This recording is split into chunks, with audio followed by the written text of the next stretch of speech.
আমরা কিন্তু চলে এসেছি দেখো অন্নপ্রাশন বাড়িতে।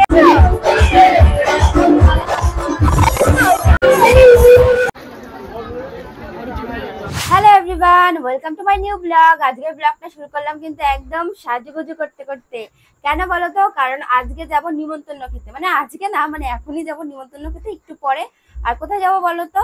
মানে আমাদের পাশের বাড়িতেই হচ্ছে অন্নপ্রাশন, একটা ছোট্ট পুচকি সোনার আজকে অন্নপ্রাশন। তো সেইখানেই যাব নিমন্ত্রণ খেতে। আর অনুষ্ঠানটা কিন্তু এখন রাতেই করা হয়েছে।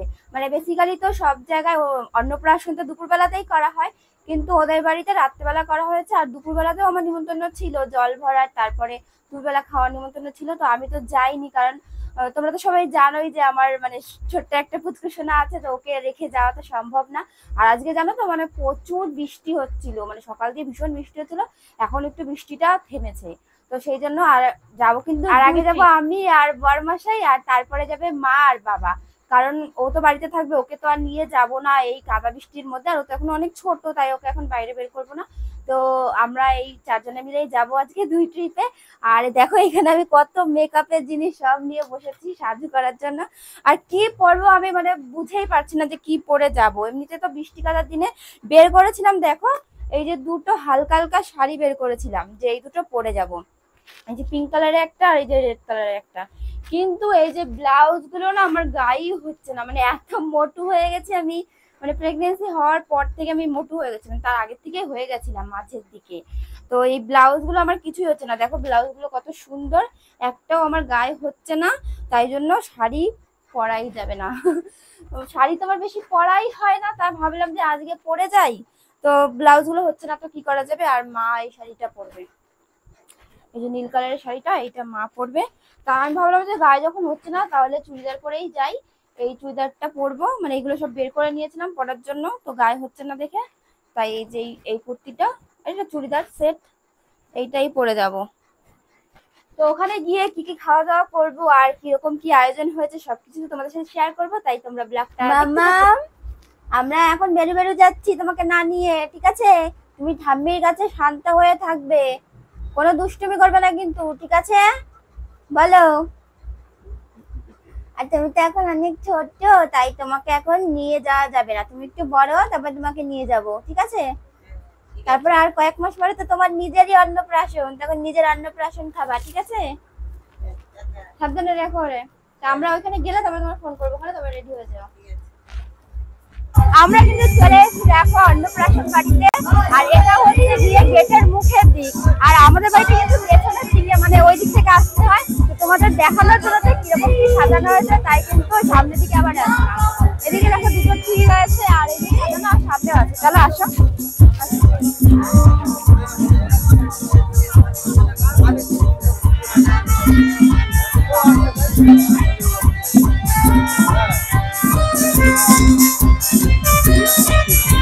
আর এখানে দেখা যাচ্ছে কান্ডির অন্নপ্রাশন, কান্ডির অন্নপ্রাশন।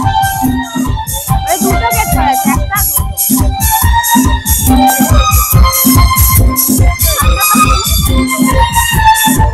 এইটা কি হচ্ছে? লেবু জল খাবে?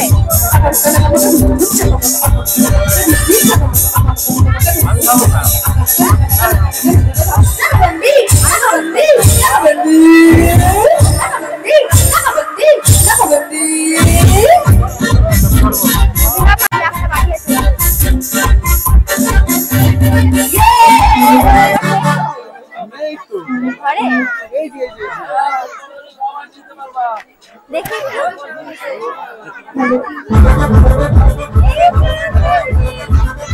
এই যে হলো ওর অন্নপ্রাশন।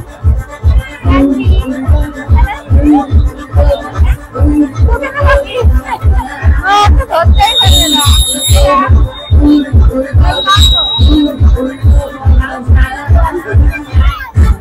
ধরেছে, দেখো ধরেছে। এই না ওই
খাওয়ার জায়গায় আসতে না আসতেই দেখো কত ভিড়। আর এর আগেও কিন্তু আমরা একবার এসেছিলাম, তখনও কিন্তু কোনো টেবিল সিট ফাঁকা পাইনি। এর আগে যারা খেতে বসছিল তাদেরকে বলেছিলাম যে তোমাদের খাওয়া দাওয়া হয়ে গেলে কিন্তু আমরা বসবো, কিন্তু তারা বললো যে আমাদের আগে নাকি অনেকেই বলে রেখেছে তাদের খাওয়া দাওয়া হবে তারপরে কিন্তু আমরা সিট পাবো। এই শুনে কিন্তু সত্যি আমার মাথা খারাপ হয়ে গেছিল। তোমরা তো জানো ছোট বেবিকে রেখে এসেছি, এবার ও কিন্তু এখনো পর্যন্ত ব্রেস্ট ফিডিংই করে, এখনো পর্যন্ত কিন্তু তোলা কোনো কিছু খাওয়ানো হয় না, সেই জন্য কিন্তু চিন্তাটা আমার বেশি ছিল। জানো তো মাঝখানে আমি একটা কাণ্ড করেছি, কি বলতো, আমি না বাড়িতে গিয়ে ওকে খাইয়ে রেখে তারপরে আবার এসেছি।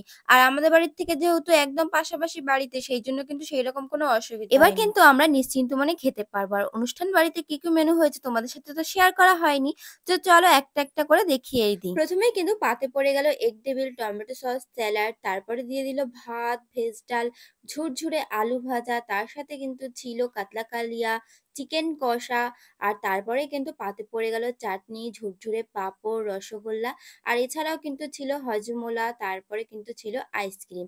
এই ছিল কিন্তু সানভীর অন্নপ্রাশনের খাওয়া দাওয়া। খাওয়া দাওয়া তো কমপ্লিট, এবার কিন্তু বাড়ি যাওয়ার পালা। আর তোমাদেরকে তো বলেছিলাম যে যেই বাড়িতে অনুষ্ঠান হচ্ছিল তার পেছনেই কিন্তু আমাদের বাড়ি ছিল। আর যাওয়ার পথে কিন্তু দেখছিলাম যে এখানে সবাই রান্না বান্না করছিল, তাই জন্য কিন্তু রান্নার জায়গাটা তোমাদের একটু শেয়ার করলাম। খাওয়া দাওয়া কমপ্লিট, এখন কিন্তু বাড়ি চলে এসেছি আর এখন একটু ফ্রেশ ট্রেশ হয়ে এখন ঘুমাবো। তো আজকের ভিডিওটা এই অবধি। কেমন লেগেছে ব্লগটা অবশ্যই তোমরা কমেন্ট করে জানিও। আজকের মতো টাটা, বাই বাই।